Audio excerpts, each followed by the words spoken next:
مردوں کا ریشم کے کپڑے پہننا، کیا مرد ریشم کے کپڑے پہن سکتا ہے یا نہیں؟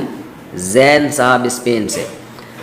جناب زین صاحب، آج کل خالص ریشم مارکیٹ سے شارٹ ہے۔ جو ریشم واقعی سچی مچی کی خالص ریشم ہو، جو ریشم کا جو کیڑا جو ریشم بناتا ہے، وہ والا ریشم مردوں پر حرام ہے، وہ صرف خواتین پہن سکتی ہیں۔ ہاں، آدھے سے زیادہ اس میں ریشم نہ ہو اور ریشم کی ملاوٹ ہو تو وہ جائز ہے، یعنی تانا بانا جو ہوتا ہے نا، جو ایک دھاگا ریشم کا اور ایک بغیر ریشم کے، تو اگر زیادہ اس میں ریشم یعنی اس میں کم ہے اور دوسرا دھاگے اس میں زیادہ ہیں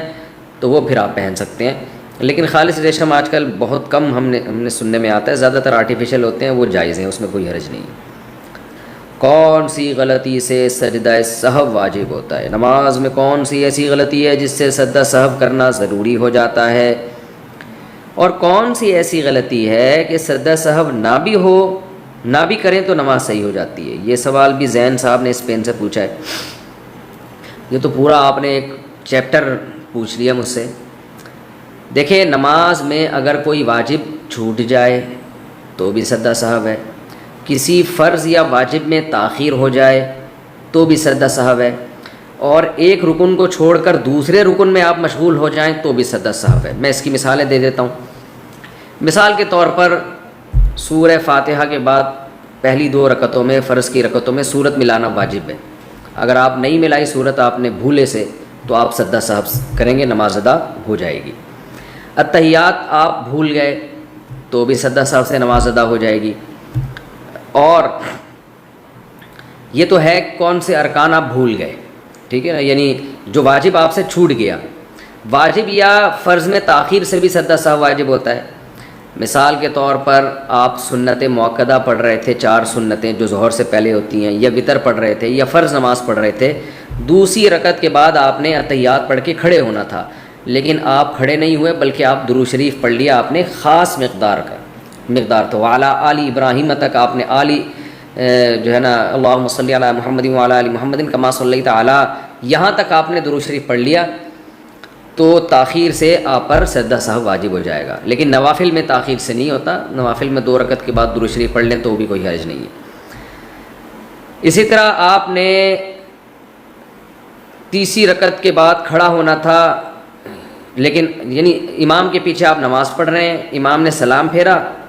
آپ کی 1 رکعت باقی تھی، آپ نے کھڑے ہونا تھا لیکن آپ کھڑے نہیں ہوئے بلکہ امام کے ساتھ آپ نے سلام پھیر لیا، تو سلام پھیرنے سے کیا ہوا ہے کہ آپ کو جانا چاہیے تھا قیام میں، لیکن آپ وہ رکن چھوڑ کر ایک دوسرے رکن میں چلے گئے، اور السلام تک آپ نے سلام کا لفظ اپنی زبان سے نکال دیا،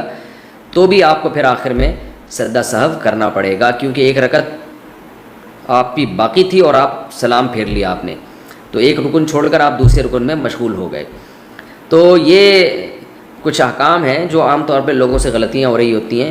تو ان غلطیوں میں آپ سجدہ سہو کریں گے تو نماز ادا ہو جائے گی، اور اگر آپ نے نماز کا کوئی رکن چھوڑ دیا تو پھر سجدہ سہو سے نماز نہیں ہوتی۔ مثال کے طور پر نماز کے بعد آپ کو آخر میں یاد آیا میں تو رکوع کیا ہی نہیں ہے، نماز کے بعد یاد آیا، تو رکوع چھوڑنا تو ایک فرض چھوڑ دیا نا، آپ نے رکن چھوڑ دیا، تو اس کی سجدہ سہو سے تلافی نہیں ہوگی۔ یا نماز میں ترتیب الٹ دیں آپ کہ رکوع آپ نے چھوڑا تو تھا لیکن سجدے میں جا کے یاد آیا کہ میں نے رکوع نہیں کیا ہے، تو پھر آپ کھڑے ہوں گے، دوبارہ رکوع کریں گے، پھر دوبارہ سجدہ کریں گے، تو یہ ترتیب جو آپ سے چینج ہوئی ہے نا، اس کی وجہ سے بھی آپ کو سجدہ سہو کرنا پڑے گا۔ بہتر یہ ہے کہ بہشتی زیور جو کتاب ہے مسائل کی، جامعۃ الرشید والوں نے چھاپی ہے تسہیل بہشتی زیور کے نام سے، وہ کتاب آپ گھر میں رکھیں، اس میں روز مرہ کے نماز کے، روزے کے اور بہت سارے مسائل اس میں ہیں۔ علماء کہتے ہیں کہ ایک ایسی کتاب ہے جسے پڑھ کر آپ نیم عالم بن جائیں گے، یعنی بیسک مسائل آپ کو معلوم ہو جائیں گے۔ اللہ نے اس کو بہت مقبولیت عطا کی ہے، وہ کتاب آپ گھر میں رکھیں اور وہ اپنے مطالعے میں رکھیں، تو انشاءاللہ یہ روز مرہ کے مسائل، نماز کے، روزے کے، زکوٰۃ کے آپ کے حل ہو جائیں گے۔